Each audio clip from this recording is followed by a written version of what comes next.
Chapter 35, Beyond the Veil. Black shades were emerging out of thin air all around them, blocking their way left and right. Eyes glinted through slits in hoods. A dozen lit wand tips were pointing directly at their hearts. Ginny gave a gasp of horror. "To me, Potter," repeated the drawling voice of Lucius Malfoy as he held out his hand, palm up. Harry's insides plummeted sickeningly. They were trapped and outnumbered by 2-1. "To me," said Malfoy yet again. "Where's Sirius?" Harry said. Several of the Death Eaters laughed. A harsh female voice from the midst of the shadowy figures to Harry's left said triumphantly, "The Dark Lord always knows." "Always," echoed Malfoy softly. "Now, give me the prophecy, Potter. I want to know where Sirius is." I want to know where Sirius is," mimicked the woman to his left. She and her fellow Death Eaters had closed in so that they were mere feet away from Harry and the others, the light from their wands dazzling Harry's eyes. "You've got him," said Harry, ignoring the rising panic in his chest, the dread he had been fighting since they had first entered the 97th row. "He's here. I know he is." The little baby woke up, frightened, and for what it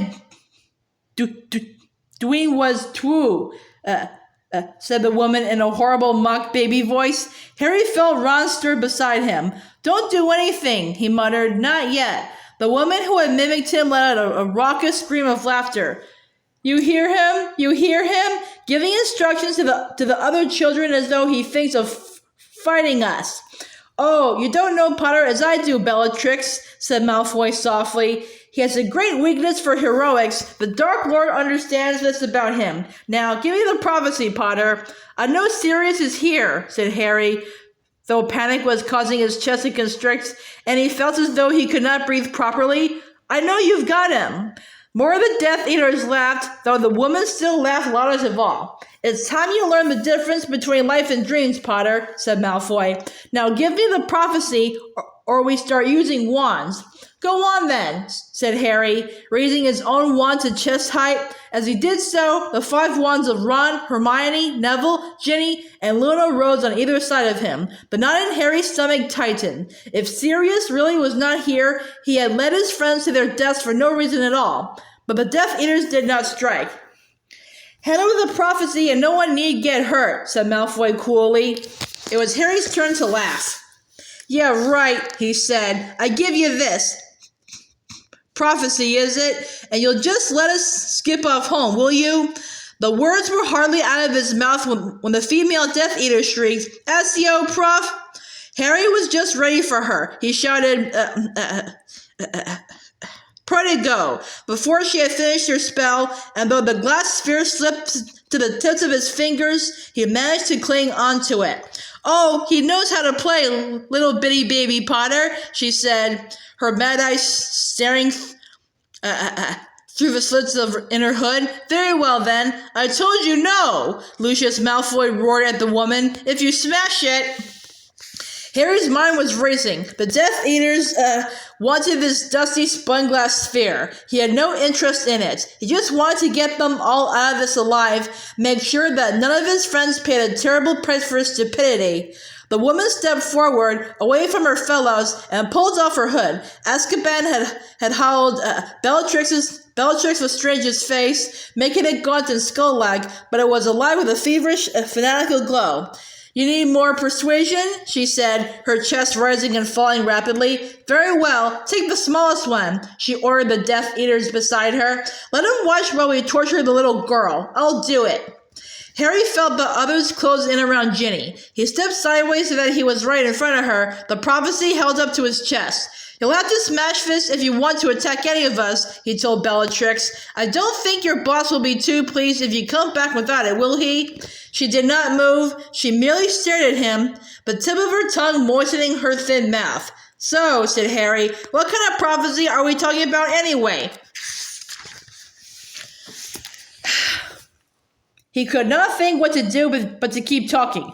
Neville's arm was pressed against his, and he could feel him shaking. He could feel one of the others' quickened breath on the back of his head. He was hoping they were all thinking hard about ways to get out of this, because his mind was blank. "What kind of prophecy?" repeated Bellatrix, the grin fading from her face. You jest, Harry Potter." "Nope, not jesting," said Harry, his eyes flicking from Death Eater to Death Eater, looking for a weak link, a space through which they could escape. "How come Voldemort wants it?" Several of the Death Eaters let out low hisses. "You dare speak his name?" whispered Bellatrix. "Yeah," said Harry, maintaining his tight grip on the glass ball, expecting another attempt to bewitch it from him. "Yeah, I got no problem saying Shut your mouth!" Bellatrix shrieked. "You dare speak his name with your unworthy lips? You dare besmirch it with your half-blood's tongue? You dare—" "Do you know he's a half-blood too?" said Harry recklessly. Hermione gave a little moan in his ear. "Voldemort? Yeah, his mother was a witch, but his dad was a muggle. Or has he been telling you a lot he's pure blood?" "Stupid! No!" A jet of red light had shot from the end of Bellatrix Lestrange's wand, but Malfoy had deflected it. His spell caused her to hit the shelf a foot to the left of Harry, and several of the glass orbs there shattered. Two figures, pearly white as ghosts, fluid as smoke, unfurled themselves from the fragments of broken glass upon the floor, and each began to speak. Their voices vied with each other, so that only fragments of what they were saying could be heard over Malfoy and Bellatrix's shouts. "And the solstice will come anew," said the figure of an old bearded man. "Do not attack. We need the prophecy." He dares, shrieked Bellatrix incoherently. "He stands there, filthy half-blood." "Wait until we've got the prophecy," bawled Malfoy. "And none will come after," said the figure of a young woman. The two figures that had burst from the shattered spheres had melted into thin air. Nothing remained of them or their erstwhile homes, but fragments of glass upon the floor. They had, however, given Harry an idea. The problem was going to be conveying it to the others. "You haven't told me what's so special about this prophecy I'm supposed to be handing over," he said, playing for time. He moved his foot slowly sideways, feeling around for someone else's. "Do not play games with us, Potter," said Malfoy. "I'm not playing games," said Harry, half his mind on the conversation, half on his wandering foot, and then he found someone's toes and pressed down upon them. A sharp intake of breath behind him told him they were Hermione's. What, she whispered. Dumbledore never told you that the reason you bear that scar was hidden in the bowels of the Department of Mysteries?" said Malfoy sneeringly. What?" said Harry, and for a moment he quite forgot his plan. "What about my scar?" What? whispered Hermione more urgently behind him. "Can this be?" said Malfoy, sounding maliciously delighted. Some of the Death Eaters were laughing again, and under the cover of their laughter, Harry hissed to Hermione, moving his lips as little as possible. "Smash shelves." "Dumbledore never told you?" Malfoy repeated. "Well, this explains why you didn't come earlier, Potter. The Dark Lord wondered why. When I say go, you didn't come running when he showed you the place where it was hidden in your dreams. He thought natural curiosity would make you want to hear the exact wording." "Did he?" said Harry. Behind him, he felt rather than heard Hermione passing his message to the others, and he sought to keep talking to distract the Death Eaters. "So he wanted me to come and get it, did he? Why?"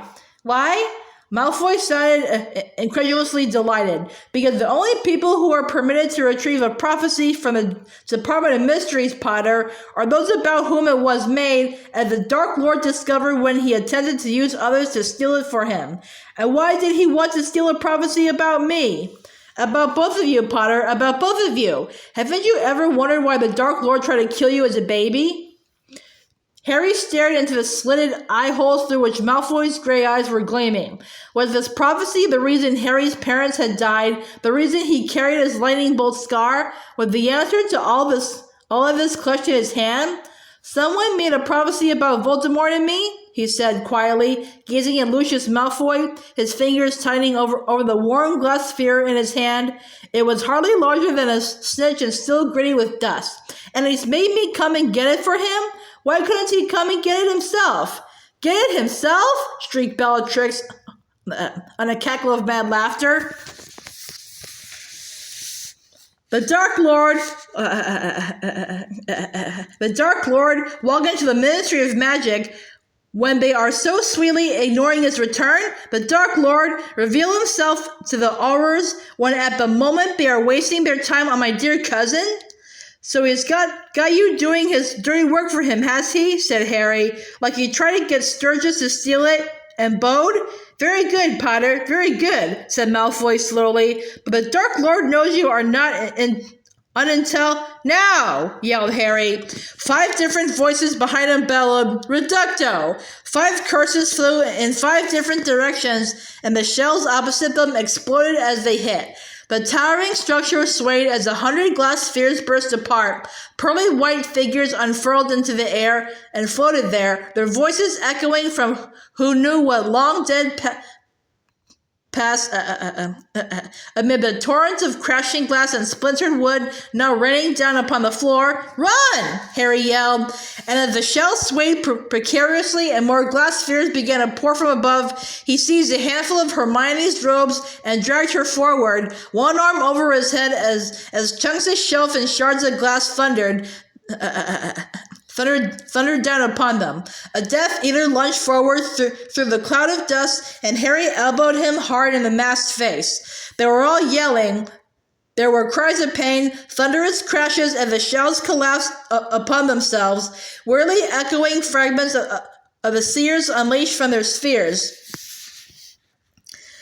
Harry found the way ahead clear and saw Ron, Ginny, and Luna sprint past him, their arms over their heads. Something heavy struck him on the side of the face, but he merely ducked his head and sprinted onward. A hand caught him by the shoulder. He heard Hermione shout, Stupefy! And the hand released him at once. They were at the end of Road 97. Harry turned right and began to sprint in earnest.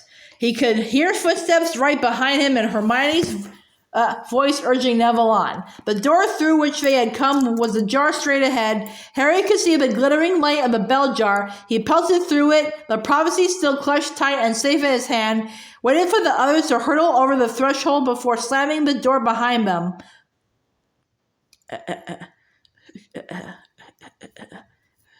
Colloportus, gasped Hermione, and the door sealed itself with an odd squelching noise. Where are the others? Gasped Harry. He had thought that Ron, Luna, and Ginny had been ahead of them, that they would be waiting in this room, but there was nobody there. They must have gone the wrong way, whispered Hermione, terror in her face. Listen, whispered Neville.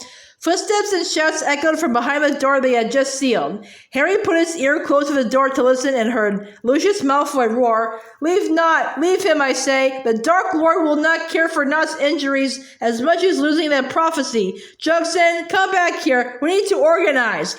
We'll split into pairs and search, and don't forget, be gentle with Potter until we've got the prophecy. You can kill the others if necessary. Bellatrix, Rodolphus, you take the left. Crabbe, Rabastan, go right. Jugson, Dolohov, the door straight ahead. McNair and Avery, through here. Rookwood, over there. Mulciber, come with me. What do we do? Hermione asked Harry, trembling from head to foot. Well, we don't stand here waiting for them to find us for a start, said Harry. Let's get away from this door. They ran quietly as they could, past the shimmering bell jar where the tiny egg was hatching and unhatching, toward the exit into the circular hallway at the far end of the room. They were almost there when Harry heard something large and heavy collide with the door Hermione had charmed shut. Stand aside, said a rough voice. Aholomora! As the door flew open, Harry, Hermione, and Neville dived under desks. They could see the bottom of the two Death Eaters' robes drawing nearer, their feet moving rapidly. They might have run straight through to the hall, said the rough voice. Check under the desk, said another. Harry saw the knees of the Death Eater's bend. Poking his wand out from under the desk, he shouted, "Stupefy!" A jet of red light hit the nearest Death Eater. He fell backward into a grandfather clock and knocked it over. The second Death Eater, however, had leapt aside to avoid Harry's spell and now pointed his own wand at Hermione, who had crawled out from under the desk to get a better aim. Avada! Harry launched himself across the floor and grabbed the Death Eater around the knees, causing him to topple and his arm to go awry. Neville overturned his desk in his anxiety to help. Pointing his wand wildly at the struggling pair, he cried, Expelliarmus! Both Harry and the Death Eater's wands flew out of their hands and soared back toward the entrance to the Hall of Prophecy. Both scrambled to their feet and charged after them, the Death Eater in front and Harry high on his heels, Neville bringing up the rear, plainly horror-struck at what he had done. "Get out of the way, Harry!" yelled Neville, clearly determined to repair the damage. Harry flung himself sideways as Neville took aim again and shouted, "Stupefy!"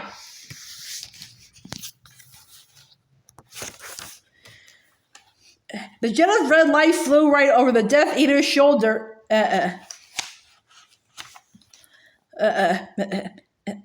hit a glass-fronted cabinet on the wall full of various shaped hourglasses. The cabinet fell to the floor and burst apart, glass flying everywhere, then sprang back up onto the wall, fully mended, then fell down again and shattered. The Death Eater had snatched up his wand, which lay on the floor beside the glittering bell jar. Harry ducked down behind another desk as the man turned. His mask had slipped so that he could not see. He ripped it off with his free hand and shouted, "Stupefy!" screamed Hermione, who had just caught up with them. The jet of red light hit the Death Eater in the middle of his chest. He froze, his arm still raised. His wand fell to the floor with a clatter, and he collapsed backward toward the bell jar. Harry expected to hear a clunk, for the man to hit solid glass and slide off the jar onto the floor, but instead, his head sank through the surface of the bell jar as though it was nothing but a soap bubble, and he came to rest, sprawled on his back on the table, with his head lying inside the jar full of glittering wind. "Accio wand!" cried Hermione. Harry's wand flew from a dark corner into her hand, and she threw it to him. "Thanks," he said. "Right, let's get out of—" "Look out!" said Neville, horrified, staring at the Death Eater's head in the bell jar. All three of them raised their wands again, but none of them struck. They were all gazing, open-mouthed, appalled, at what was happening to the man's head. It was shrinking very fast, growing balder and balder, the black hair and stubble retracting into his skull, his cheeks smooth, his skull round and covered with a peach-like fuzz. A baby's head now sat grotesquely on the top of the thick, muscled neck of the Death Eater as he struggled to get up again. But even as they watched, their mouths open, the head began to swell to its previous proportions again. Thick black hair was sprouting from the pate and chin. "It's time," said Hermione in an awestruck voice. "Time." The Death Eater shook his ugly head again, trying to clear it. But before he could pull himself together again, it began to shrink back to babyhood once more. There was a shout from a room nearby, and the crash of a scream. "Ron!" Harry yelled, turning quickly from the monstrous transformation taking place before them. "Ginny? Luna? Harry!" Hermione screamed. The Death Eater had pulled his head out of the bell jar. His appearance was utterly bizarre, his tiny baby's head bawling loudly while his thick arms flailed dangerously in all directions, narrowly missing Harry, who ducked. Harry raised his wand, but to his amazement, Hermione seized his arm. "You can't hurt a baby." There was no time to argue the point. Harry could hear more footsteps growing louder from the Hall of Prophecy, but he had just left and knew, too late, that he ought not to have shouted and given away their position. "Come on," he said again, and leaving the ugly baby-headed Death Eater staggering behind them, they took off for the door that stood ajar at the other end of the room, leading back into the black hallway. They had run halfway toward it when Harry saw through the open door Two more Death Eaters running across a black room toward them. Veering left, he burst instead into a small, dark, cluttered office and slammed the door behind them. "Colo," began Hermione, but before she could complete the spell, the door had burst open again, and the two Death Eaters had come hurling inside. With a cry of triumph, both yelled, "Impedimenta!" Harry, Hermione, and Neville were all knocked backward off their feet. Neville was thrown over the desk and disappeared from view. Hermione smashed into a bookcase and was promptly deluged into a cascade of heavy books. The back of Harry's head slammed into the stone wall behind him.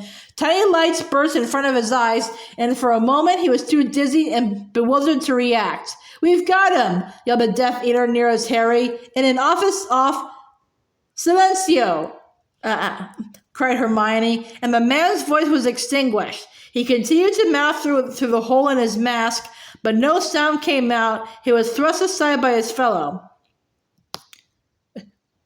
"Petrifies Totalis!" shouted Harry, as the second Death Eater raised his wand. His arms and legs snapped together, and he fell forward, face down into the rug at Harry's feet, stiff as a board and unable to move at all. "Well done, heh?"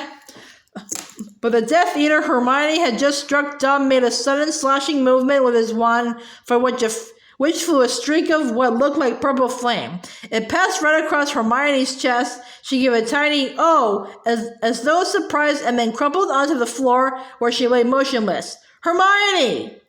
Harry fell to his knees beside her as Neville crawled rapidly toward her from under the desk, his wand held up in front of him. The Death Eater kicked out hard as Neville's head as he emerged. His foot broke Neville's wand in two and connected with his face. Neville gave a howl of pain and recoiled, clutching his mouth and nose. Harry twisted around, his own wand held high, and saw that the Death Eater had ripped off his mask and was pointing his wand directly at Harry, who recognized the long, pale, twisted face of the Daily Prophet. Antonin Dolohov, the wizard who had murdered the Pruitts. Dolohov grinned. With his free hand, he pointed from the prophecy still clutched in Harry's hand to himself, then at Hermione. But we could no longer speak. His meaning could not have been clearer. "Give me the prophecy, or you'll get the same as her. Like you won't kill us all the moment I hand it over anyway," said Harry. A whine of panic inside his head was preventing him thinking properly. He had one hand on Hermione's shoulder, which was still warm, yet did not dare look at her properly. "Don't let her be dead. Don't let her be dead. It's my fault if she's dead." "Whatever you do, Harry," said Neville fiercely from under the desk, lowering his hands to show a clearly broken nose and blood pouring down his mouth and chin. Don't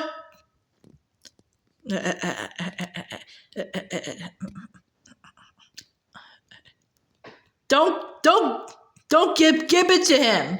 Then there was a crash outside the door, and Dolohov looked over his shoulder. The baby-headed Death Eater had appeared in the doorway, his head boiling, his great fists still flailing uncontrollably at everything around him. Harry seized his chance. "Petrificus Totalis!"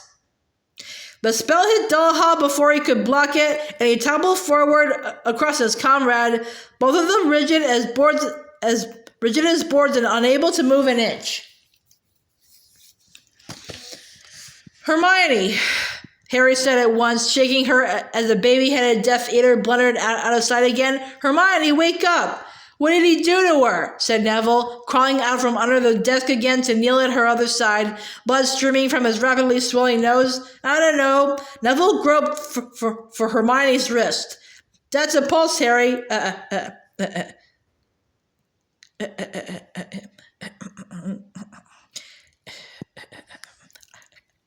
I'm sure it is."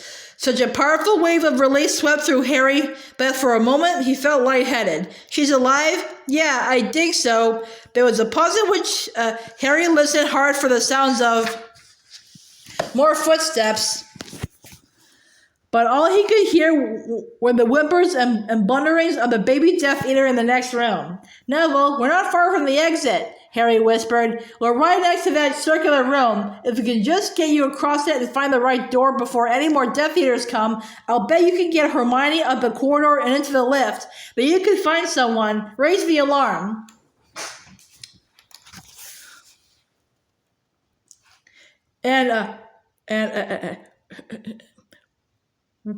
What are you going to do?" said Neville, mopping his bleeding nose with his sleeve and frowning at Harry. "I've got to find the others," said Harry. "Well, I'm going to find them with you," said Neville firmly. "But Hermione, we'll take her with us," said Neville firmly. "I'll carry her. You're better at finding them than I am." He stood up and seized one of Hermione's arms, glared at Harry, who hesitated, then grabbed the other and helped hoist Hermione's limp form over Neville's shoulders. "Wait," said Harry, snatching up Hermione's wand from the floor and shoving it into Neville's hand. "You better take this." Neville kicked aside the broken fragments of his own wand as they walked slowly toward the door. "My going to Gilby," said Neville thickly, blood splattering from his nose as he spoke. That was my dad's old wand." Harry stuck his head out of the door and looked around cautiously. The baby-headed Death Eater was screaming and banging into things, toppling grandfather clocks and overturning desks, bawling and confused, while the glass cabinet that Harry now suspected had contained time-turners continued to fall, shatter, and repair itself on the wall behind them. "He's never going to notice us," he whispered. "Come on, keep close behind me."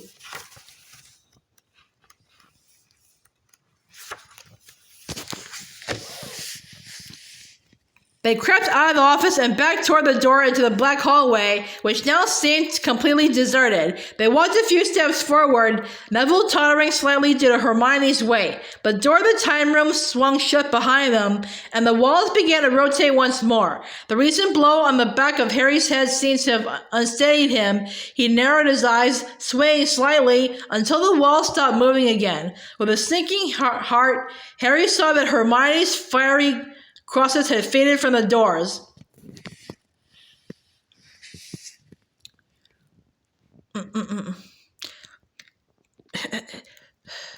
"So which way do you wreck?" But before they could make a decision as to which way to try, a door to their right sprang open and 3 people fell out of it. "Ron!"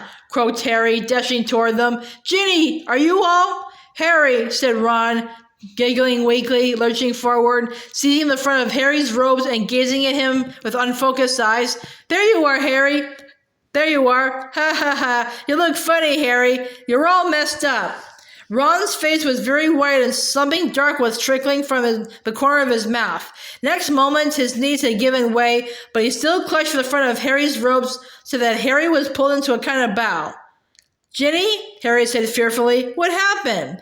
But Ginny shook her head and slid down the wall into a sitting position, panting and holding her ankle. "I think her ankle's broken. I heard something crack," whispered Luna, who was bending over her and who alone seemed to be unhurt. "4 of them chased us into a dark room full of planets. It was a very odd place. Some of the time we were just floating in the dark. Harry, we saw Uranus up close," said Ron, still giggling feebly. "Get it, Harry? We saw Uranus. Ha ha ha."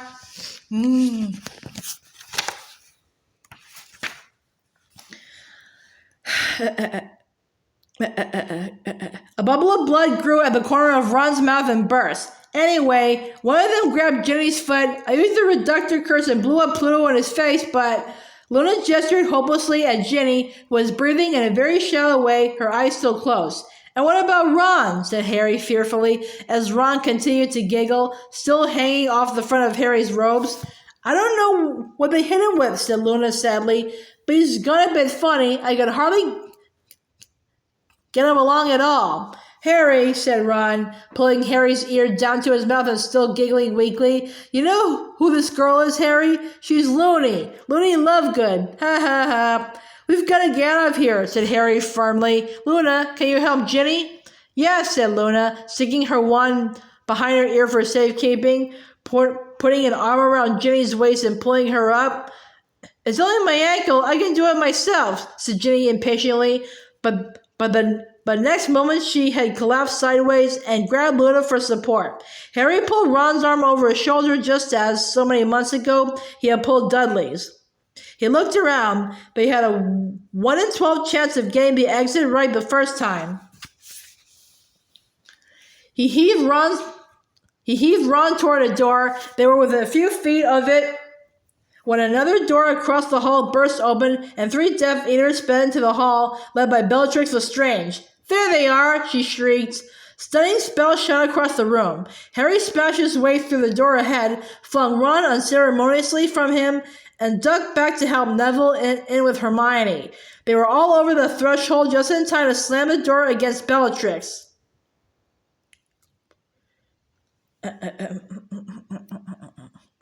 Colloportus, shouted Harry, and he heard 3 bodies slam into the door on the other side. It doesn't matter, said a man's voice. There are other ways in. We've got them. They're here. Harry spun around. They were back in the brain room, and sure enough, there were doors all around the walls. He could hear footsteps in the hall behind them as more Death Eaters came running to join the first. Luna, Neville, help me! The 3 of them tore around the room, sealing the doors as they went. Harry crashed into a table and rolled over the top of it in his haste to reach the next door. Colloportus! There were footsteps running along behind the doors. Every now and then another heavy body would launch itself against one, so it creaked and shuddered. Luna and Neville were bewitching the doors along the opposite wall. Then, as Harry reached the very top of the room, he heard Luna cry, "Collo, arg!" He turned in time to see her flying through the air. 5 Death Eaters were surging into the room through the door she had not reached in time. Luna hit a desk, slid over its surface and onto the floor on the other side where she lay sprawled, as still as Hermione. "Get Potter!" shrieked Bellatrix, and she ran at him. He dodged her and sprinted back up the room. He was safe as long as they thought they might hit the prophecy. "Hey!" said Ron, who had staggered to his feet and was now tottering drunkenly toward Harry, giggling. "Hey, Harry, there are brains in here. Ha ha ha. Isn't that weird, Harry? Ron, get out of the way. Get down." But Ron had already pointed his wand at the tank. "Honest, Harry, they're brains. Look, Accio brain." The scene seemed momentarily frozen. Harry, Ginny, and Neville and each of the Death Eaters turned in spite of themselves to watch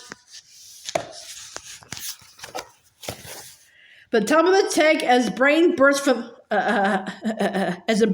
from the green liquid like a leaping fish. For a moment it seemed suspended in midair. Then it soared toward Ron, spinning as it came, and what looked like ribbons of moving images flew from it, unraveling like rolls of film. "Ha ha ha, Harry, look at it," said Ron, watching it disgorge its gaudy innards. "Harry, come and touch it. Bet it's weird. Ron, no!" Harry did not know what would happen if Ron touched the tentacles of thought now flying behind the brain, but he was sure it would not be anything good. He darted forward, but Ron had already caught the brain in his outstretched hands. The moment they made contact with his skin, the tentacles began wrapping themselves around Ron's arms like ropes. Harry, look what's happened. No, I don't like it. No, stop. But the thin ribbons were spinning around Ron's chest now. He tugged and tore at them as the brain was pulling tight against him like an octopus's body. "Defendo!" yelled Harry, trying to sever the feelers wrapping themselves tightly around Ron before his eyes, but they would not break. Ron fell over, still thrashing against his bonds. "Harry, it'll suffocate him," screamed Jenny, immobilized by her broken ankle on the floor. But a jet of red light flew from one of the Death Eater's wands and hit her squarely in the face. She keeled over sideways and lay there unconscious. Stupefy! Shouted Neville, wheeling around and waving Hermione's wand at the oncoming Death Eaters. Stupefy! Stupefy! But nothing happened. When the Death Eaters shot their own stunning spell at Neville, it missed him by inches. Harry and Neville were now the only two left fighting the 5 Death Eaters, 2 of whom sent streams of silver light like arrows past them that left craters in the wall behind them. Harry ran for it as Bellatrix Lestrange sprinted right at him. Holding the prophecy high above his head, he sprinted back up the room. All he could think of doing was to draw the Death Eaters away from the others. It seemed to have worked. They streaked after him, knocking chairs and tables flying but not daring to bewitch him in case they heard the prophecy, and he dashed through the only door still open, the one through which the Death Eaters themselves had come, inwardly praying that Neville would stay with Ron, find some way of releasing him. He ran a few feet into the new room and felt the floor vanish. He was falling down steep stone step after steep stone step, bouncing on every tier until at last, with a crash that knocked all the breath out of his body, he landed flat on his back in the sunken pit where the stone archway stood on its dais. The whole room was ringing with the Death Eaters' laughter. He looked up and saw the 5 who had been in the brain room descending toward him, while as many more emerged through other doorways and began leaping from bench to bench toward him. Harry got to his feet, though his legs were trembling so badly that they barely supported him. The prophecy was still miraculously unbroken in his left hand, his wand clutched tightly in his right. He backed away, looking around, trying to keep all the Death Eaters within his sights. The back of his legs hit something solid. He had reached the dais where the archway stood. He climbed backward onto it. The Death Eaters all halted, gazing at him. Some were panting as hard as he was. One was bleeding badly. Dolohov, free of the full body bind, was leering. His wand pointed straight at Harry's face. "Potter, your race is run," drawled Lucius Malfoy, pulling off his mask. "Now hand me the prophecy like a good boy." Let the others go, and I'll give it to you," said Harry desperately.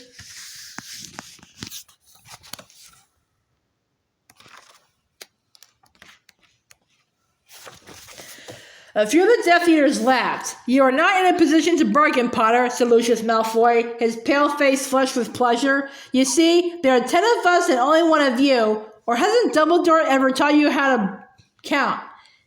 "He's not alone," shouted a voice from above them. "He's still got B." Harry's heart sank. Neville was scrambling down the stone benches toward them. Hermione's wand held fast in a trembling hand. "Neville, no! Go back to Ron! Stupefy!" Neville shouted again, pointing his wand at each Death Eater in turn. "Stupefy! When the large Death Eater seized Neville from behind, pinioning his arms to his sides, he struggled and kicked. Several of the Death Eaters laughed. "It's Longbottom, isn't it?" sneered Lucius Malfoy. "Well, your grandmother is used to losing family members to our cause. Your death will not come as a great shock." "Longbottom?" repeated Bellatrix, and a truly evil smile lit her gaunt face. "Why, I have had the pleasure of meeting your parents, boy."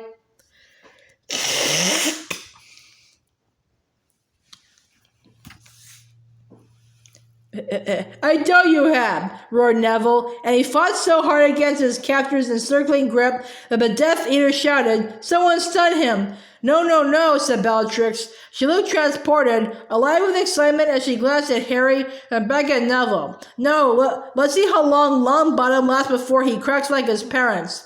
Unless Potter wants to give us a prophecy." "Don't give it to them," roared Neville, who seemed beside himself, kicking and writhing as Bellatrix drew nearer to him and his captor, her wand raised. "Don't give it to them, Harry." Bellatrix raised her wand. "Crucio!"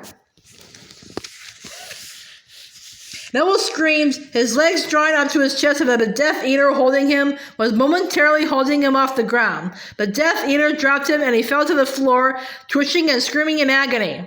Bellatrix Taster, said Bellatrix, raising her wand so that Neville's scream stopped and he lay sobbing at her feet. She turned and gazed up at Harry. Now, Potter, either give us the prophecy or watch your little friend die the hard way. Harry did not have to think. There was no choice. The prophecy was hot with the heat from his clutching hand as he held it out. Malfoy jumped forward to take it. Then, high above them, 2 more doors burst open and 5 more people sprinted into the room. Sirius, Lupin, Moody, Tonks, and Kingsley. Malfoy turned and raised his wand, but Tonks had already sent a stunning spell right at him.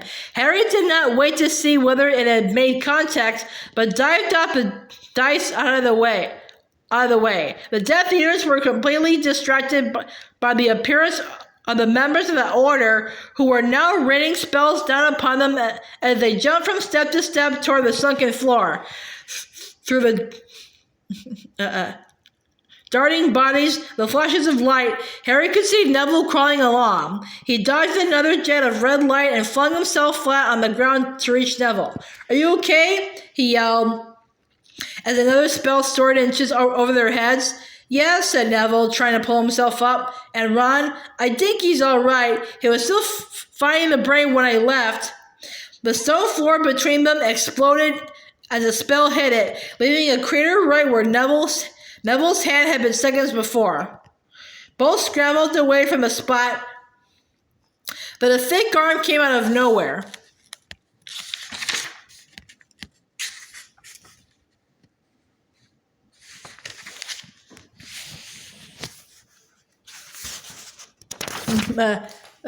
Seized Harry around the neck and pulled him upright so that his toes were barely touching the floor. "Give it to me," growled a voice in his ear. "Give me the prophecy." The man was pressing so tightly on Harry's windpipe that he could not breathe. But through wandering eyes, he saw Sirius dueling with a Death Eater some 10 feet away. Kingsley was firing 2 at once. Tonks, still halfway on the tiered seats, was firing spells down at Bellatrix. Nobody seemed to realize that Harry was dying. He turned his wand backward toward the man's side, but had no breath to utter an incantation, and the man's free hand was groping toward the hand in which Harry was grasping the prophecy. "Arg!" Neville had come lunging out of nowhere. Unable to articulate a spell, he had jabbered Hermione's wand hard into the eye-hole of the Death Eater's mask. The man relinquished Harry at once with a howl of pain, and Harry whirled around to face him and gasped, "Stupefy!" The Death Eater keeled over backward and his mask slipped off. It was McNair, Buckbeak's would-be killer, one of his eyes now swollen and bloodshot. "Thanks," Harry said to Neville, pulling him aside as Sirius and his Death Eater lurched past, dueling so fiercely that their wands were blurs. Then Harry's foot made contact with something round and hard and he slipped. For a moment he thought he had dropped the prophecy, then saw Moody's magic eye spinning away across the floor.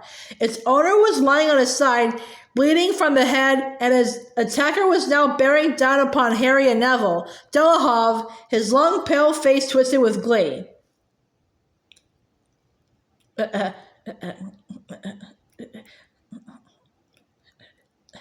Tarantalegra, he shouted, his wand pointing at Neville, whose legs went immediately into a kind of frenzied tap dance, unbalancing him and causing him to fall to the floor again. Now Potter, he did the same slashing movement with his wand that he had used on Hermione just as Harry yelled, "Prodigo!"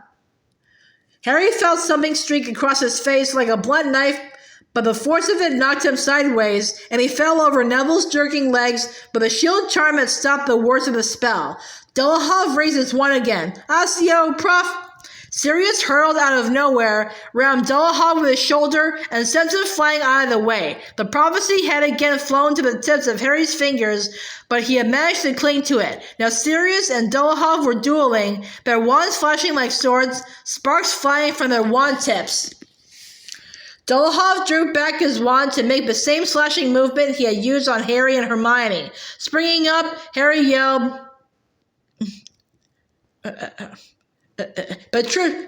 "Petrificus totalis!" Once again, Dolohov's arms and legs snapped together and he keeled over backward, landing with a crash on his back. Nice one, shouted Sirius, forcing Harry's head down as a pair of stunning spells flew toward them. Now, I want you to get out of... They both ducked again. A jet of green light had narrowly missed Sirius. Across the room, Harry saw Tonks fall from halfway up the stone steps, her limp form toppling from stone seat to stone seat, and Bellatrix, triumphant, running back toward the fray. Harry, take the prophecy, grab Neville and run, Sirius yelled, dashing to meet Bellatrix. Harry did not see what happened next. Kingsley swayed across his field of vision, battling with a pockmarked Rookwood, now maskless. Another jet of green light flew over Harry's head as he launched himself toward Neville. Can you stand? He bellowed in Neville's ear, as Neville's legs jerked and twitched uncontrollably. Put your arm around my neck. Neville did so. Harry heaved. Neville's legs were still flying in every direction. They would not support him, and then, out of nowhere, a man lunged at them. Both fell backward, Neville's legs waving wildly like an overturned beetles. Harry, with his left arm held up in the air to try and save the small glass ball from being smashed. The prophecy, give me the prophecy, Potter, snarled Lucius Malfoy's voice in his ear, and Harry felt the tip of Malfoy's wand press hard between his ribs. No, get off me, Neville, catch it. Harry flung the prophecy across the floor. Neville spun himself around on his back and screwed the ball to his chest. Malfoy pointed the wand instead at Neville, but Harry jabbed his own wand back over his shoulder and yelled, Impedimenta! Malfoy was blasted off his back. As Harry scrambled up again, he looked around and saw Malfoy smash into the dice on which Sirius and Bellatrix were now dueling. Malfoy aimed his wand at Harry and Neville again, but before he could draw breath to strike, Lupin had jumped between them. Harry, round up the others and go! Harry seized Neville by the shoulder of his robes and lifted him bodily onto the first tier of stone steps. Neville's legs twitched and jerked and would not support his weight.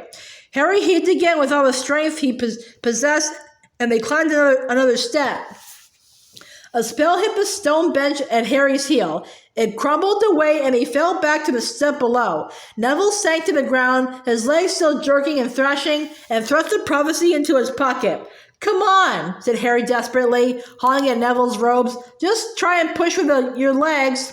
He gave another stupendous heave, and Neville's robes tore all along the left seam. The small spun glass ball dropped from his pocket, and before either of them could catch it, one of Neville's floundering feet kicked it. It flew some 10 feet to their right and smashed down the step beneath them. As both of them stared at the place where it had broken, appalled at what had happened, a pearly white figure with hugely magnified eyes rose into the air, unnoticed by any but them. Harry could see its mouth moving, but in all the crashes and screams and yells surrounding them, not one word of the prophecy could he hear. The figure stopped speaking and dissolved to nothingness. Harry, I'm sorry, cried Neville, his face anguished as his legs continued to flounder. I'm so sorry, Harry. I didn't mean to. It doesn't matter, Harry shouted. Just try and stand. Let's get out of... Dumbledore, said Neville, his sweaty face suddenly transported, staring over Harry's shoulder. What? Dumbledore! Harry turned to look where Neville was staring. Directly above them, framed in the doorway from the brain room, stood Albus Dumbledore, his wand aloft, his face white and furious. Harry felt a kind of electric charge surge through every particle of his body. They were saved! Dumbledore sped down the steps past Neville and Harry, who had no more thought of leaving. Dumbledore was already at the foot of the steps while the Death Eaters nearest realized he was there. There were yells. One of the Death Eaters ran for it, scrabbling like a monkey up the stone steps out opposite. Dumbledore's spell pulled him back as easily and effortlessly as though he had hooked him with an invisible line. Only one couple were still battling, apparently unaware of the new arrival. Harry saw Sirius duck Bellatrix's jet of red light. He was laughing at her. Come on, you can do better than that, he yelled, his voice echoing around the cavernous room. The second jet of light hit him squarely on the chest. The laughter had not quite died from his face, but his eyes widened in shock. Harry released Neville, though he was unaware of doing so. He was jumping down the steps again, pulling out his wand as Dumbledore turned to the dice too. It seemed to take Sirius an age to fall. His body curved in a graceful arc as he sank backwards from the ragged veil hanging from the arch. And Harry saw the look of mingled fear and surprise on his godfather's wasted, once handsome face as he fell through the ancient doorway and disappeared behind the veil, which fluttered for a moment as though in a high wind and then fell back into place. Harry heard Bellatrix Lestrange's triumphant scream, but knew it meant nothing. Sirius had only just fallen through the archway. He would reappear from the other side any second, but Sirius did not reappear. "Sirius!" Harry yelled. "Sirius!" He had reached the floor, his breath coming in searing gasps. Sirius must be just behind the curtain. Harry, would pull him back out again. But as he reached the ground and sprinted toward the dice, Lupin grabbed Harry around the chest, holding him back. "There's nothing you can do, Harry. Get him. Save him. He's only just gone through." "It's too late, Harry. We can still reach him." Harry struggled hard and viciously, but Lupin would not let go. "There's nothing you can do, Harry. Nothing. He's gone."